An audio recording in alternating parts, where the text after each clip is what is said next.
Now I request Sri Sanjay Singh.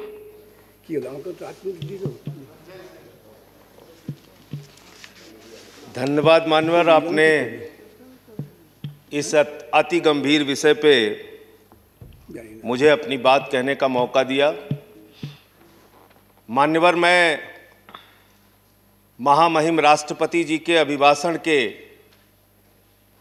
विरोध में अपनी बात कहने के लिए खड़ा हुआ हूं और मैं दुष्यंत कुमार की चंद पंक्तियों से अपनी बात शुरू करना चाहता हूं कि हो गई है पीर पर्वत सी पिघलनी चाहिए, हो गई है पीर पर्वत सी पिघलनी चाहिए, इस हिमालय से कोई गंगा निकलनी चाहिए और सिर्फ हंगामा खड़ा करना मेरा मकसद नहीं, मेरी कोशिश है कि ये सूरत बदलनी चाहिए। आज मुल्क में जो हालात है किसान के मान्यवर, आज क्या हालत कर दी गई है इस देश में। पिछले 76 दिनों से किसान आंदोलन पर है, उनके ऊपर लाठियां चलाई गई, आंसू गैस के गोले छोड़े गए, बूढ़े किसानों की आंखें फोड़ दी गई, कड़कती ठंड में पानी की बौछारें की गई, उनको आतंकवादी कहा गया, उनको गद्दार कहा गया, उनको खालिस्तानी कहा गया मान्यवर, उनको अपमानित किया गया। यहां तक कि भारतीय जनता पार्टी के एक विधायक ने कहा ये किसान नहीं आतंकवादी हैं, इनको शूट कर देना चाहिए और अगर दिल्ली पुलिस नहीं कर पाती तो मैं इनको जूतों से मारूंगा, जूतों से मारूंगा। ये भाजपा के लोग कह रहे हैं मान्यवर। इस देश के अन्नदाता जो आपको अनाज पैदा करके आपका पेट भरते हैं, आप उनको जूतों से मारने की बात करते हैं। 11 दौर की आप वार्ता कर चुके, सारी की सारी वार्ता फेल। आप कहते हैं मैं एक फोन कॉल की दूरी पर हूं।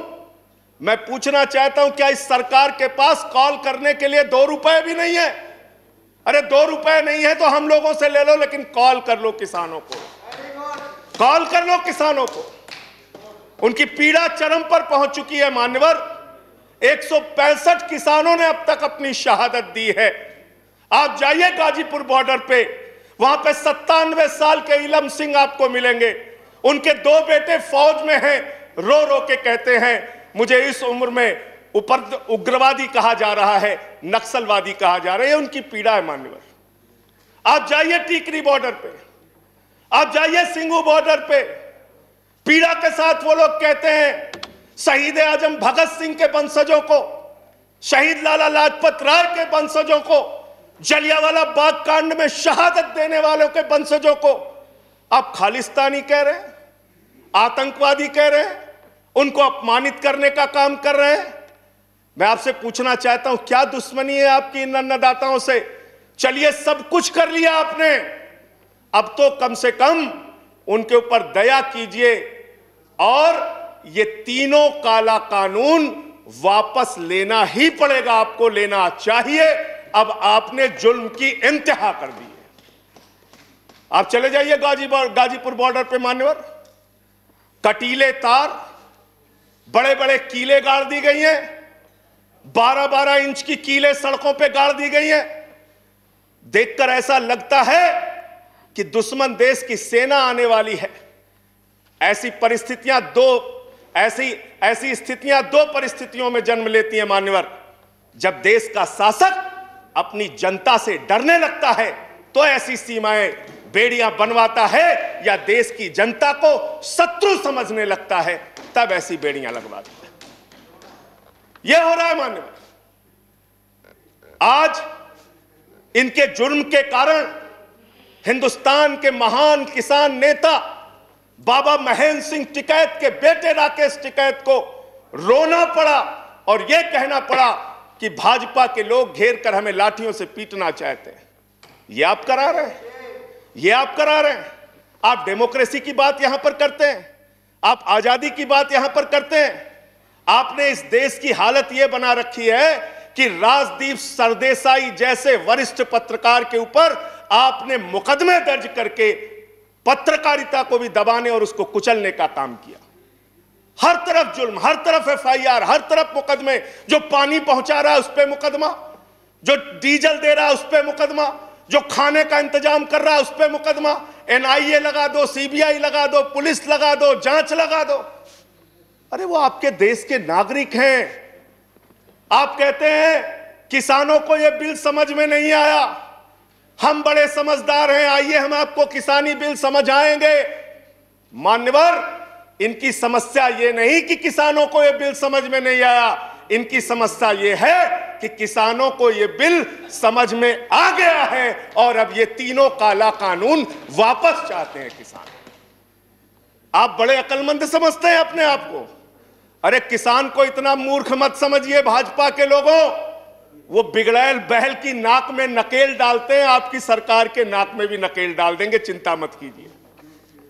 मैं यहां सुन रहा था मान्यवर, मुझे बड़ा आश्चर्य हुआ, सारी की सारी भारतीय जनता पार्टी की सांसद जितने भी नेता बोल रहे थे, कह रहे हैं कांग्रेस पार्टी ने 2019 के घोषणा पत्र में इसको लिखा था, यह बिल तो कांग्रेस पास करना चाहती थी। जीएसटी की बात करो, यह बिल तो कांग्रेस करना चाहती थी, हम इसलिए इसको कर रहे हैं। लेकिन वो सांसद यह बताना भूल गए कि जब यह बिल कांग्रेस लेकर आई थी तो उस समय स्वर्गीय अरुण जेटली जी ने और स्वर्गीय सुषमा स्वराज जी ने उस समय बिल का विरोध किया था।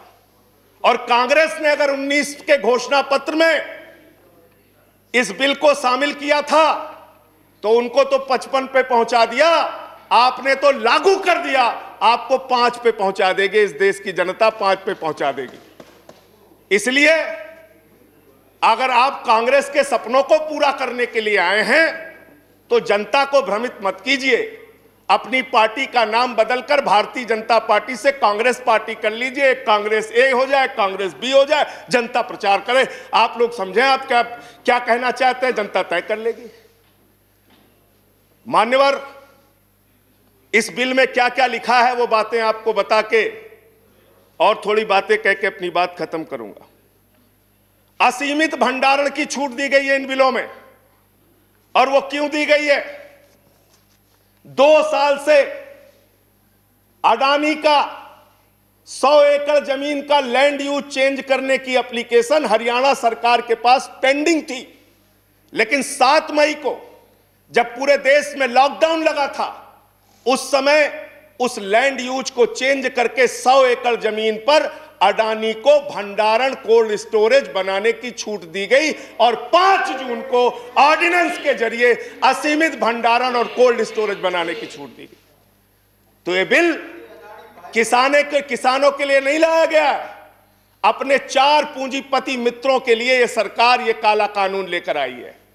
उन्हीं को फायदा पहुंचाने के लिए काला कानून लेकर आया गया है, उन्हीं के लाभ पहुंचाने के लिए काला कानून। यह सरकार 130 करोड़ हिंदुस्तानियों की सरकार नहीं है मान्यवर, यह सरकार उन 4 पूंजीपति लोगों की सरकार है जिनके लिए कानून बनाते हैं और जिनसे चंदा लेकर ये लोग चुनाव लड़ने का काम करते हैं।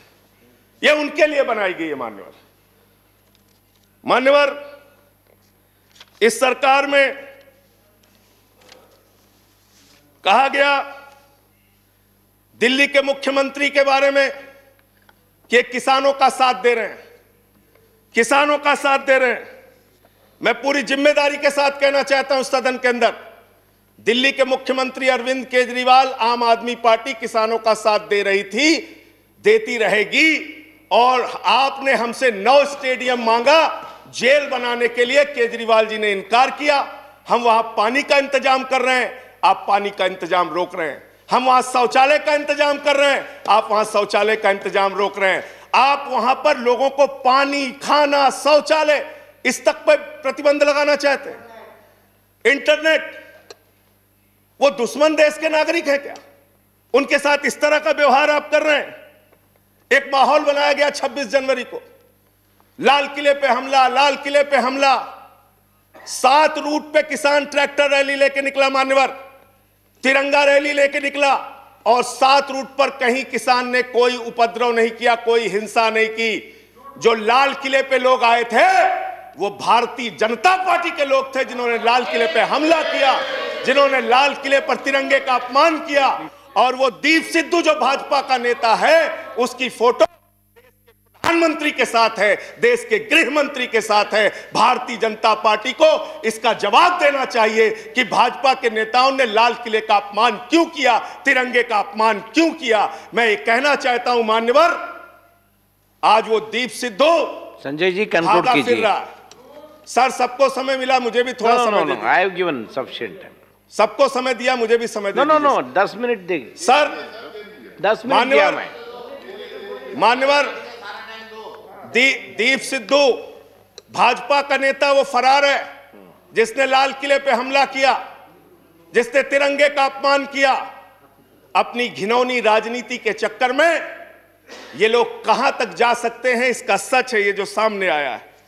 आप एमएसपी देने की बात कहते हैं, आप कहते हैं हम इस देश के किसान को एमएसपी देंगे। बड़ी अजीब बात है मान्यवर, इस देश के किसान को एमएसपी देने के नाम पर क्या कर रहे हैं ये। मैं उत्तर प्रदेश की खबर बता रहा हूं। 10 धान के क्रय केंद्रों पर 10 अधिकारियों के खिलाफ एफआईआर हुई क्योंकि क्रय केंद्र में खरीद में एमएसपी में गड़बड़ी की गई। इसी तरीके से 1 रुपए किलो गोभी बिक रही थी तो किसान ने अपनी गोभी पे ट्रैक्टर चला दिया। उत्तर प्रदेश की खबर। बरेली के अंदर उत्तर प्रदेश में 3 करोड़ की धान खरीद हो गई कागजों पे, किसान का पता तक नहीं है। तो डेरेक ओब्रायन साहब, जो यूपी में खरीद हुई है वो भूतों की खरीद हुई है, किसान का पता नहीं, नाम दर्ज करके खरीद हो गई। 4 साल में गन्ना किसानों पे मात्र 10 रुपए इन्होंने बढ़ाया है उत्तर प्रदेश के अंदर, मात्र 10 रुपए मान्यवर। तो इसलिए ना आप एमएसपी देना चाहते हो, ना किसान को उसके फसल का दाम देना चाहते हो। असीमित भंडारण की छूट देकर आपने पूंजीपति मित्रों को यह सुविधा दे दी कि सस्ते में किसान से अनाज खरीदेंगे, सस्ते में किसान से फल खरीदेंगे, सस्ते में किसान से सब्जियां खरीदेंगे, उसका बड़े बड़े स्टोरेज में भंडारण करेंगे, जमाखोरी करेंगे, और जब बाजार में फल सब्जियों की कमी हो जाएगी, अनाज की कमी हो जाएगी, तो महंगे दामों में जनता को बेचेंगे। यानी आपने महंगाई को, जमाखोरी को, कालाबाजारी को इस बिल के माध्यम से लीगलाइज करने का, वैधता प्रदान करने का काम किया है। इस देश में महंगाई बढ़ाने का काम किया है, उसका रास्ता आपने खोला है। इसलिए भी ये बिल तीनों का तीनों काला बिल वापस लिया जाना चाहिए। Thank you. अंत में थैंक यू। अंत में एक बजट आपने पेश किया मानवर, बस खत्म करके अपनी बात को खत्म करूंगा उन्हीं बातों को। No please please conclude. Sir budget इन्होंने पेश किया है, तो बजट के ऊपर और खरीद के ऊपर मैं लास्ट मिनट जो इनका बजट है चंद लाइनों में उसको कह के अपनी बात को खत्म करूंगा कि धरा बेच देंगे, गगन बेच देंगे। धरा बेच देंगे, गगन बेच देंगे, कली बेच देंगे, चमन बेच देंगे।